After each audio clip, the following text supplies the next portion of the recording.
চলো বন্ধুরা, আজকে একটা নতুন গাছের সাথে তোমাদেরকে পরিচিত করাই দেই। যে গাছের নাম তোমরা অনেকবার শুনেছ, এর মধু খেয়েছো, এর মধু খাওয়ার জন্য মানুষ মুখিয়ে থাকে এবং পাগল হয়ে থাকে, অলওয়েজ এই মধুটা সংগ্রহ করতে চায়। হয়তো বা নাম গাছের নামটা বলে দিলে সাথে সাথে তুমি চিনে যাবে, কিন্তু তোমাকে একটা প্রশ্ন করে রাখতে চাই, তুমি কি আসলে গাছটা দেখে তার পরিচিতিটা বলতে পারবে?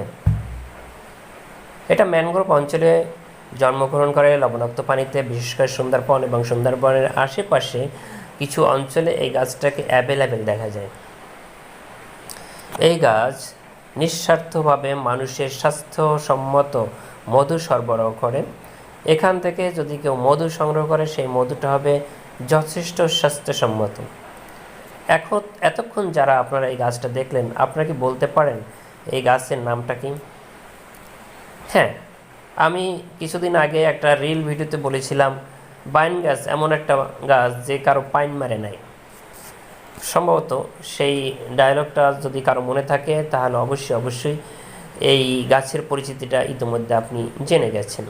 বাইন গাছ এমন একটা সুন্দর গাছ যেটা কাঠ হিসাবে ব্যবহৃত হয়।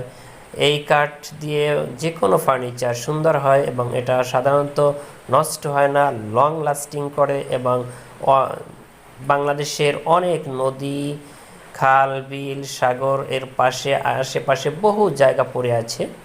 সেই সমস্ত জায়গায় যদি এই গাছগুলো লাগানো হয়, তাহলে পরিবেশের ভারসাম্য যেমন রক্ষা হবে, অন্যদিকে আমাদের উন্নত মানের কাঠ এখান থেকে আমরা পেয়ে যেতে পারি।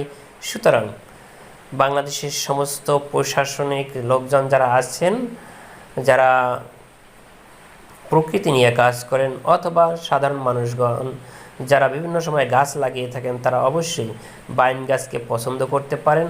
বাইন গাছটি আপনি নদীর পাড়ে, খালে, বিলে, যেখানে বেশি সময় পানি থাকে, 12 মাস তাকে পানি দিতে হবে, অর্থাৎ নদীতে হলেই ভালো হয়, অথবা সমুদ্রের আশেপাশে বহু জায়গা পড়ে আছে খালি, উন্মুক্ত, কিন্তু পরিবেশের কথা বলে সবাই চিল্লায়, কিন্তু পরিবেশের জন্য গাছ লাগাবেন কোন গাছ সেটাও কিন্তু অনেকে চয়েস করতে পারেন না। সে কারণে আমি আপনাদেরকে বলছি, এখান থেকে যদি আপনি এই গাছটাকে আপনার পরিবেশ বান্ধব মনে হয়, তাহলে আপনি গাছটাকে রোপণ করার জন্য চয়েস করতে পারেন। সকলকে ধন্যবাদ।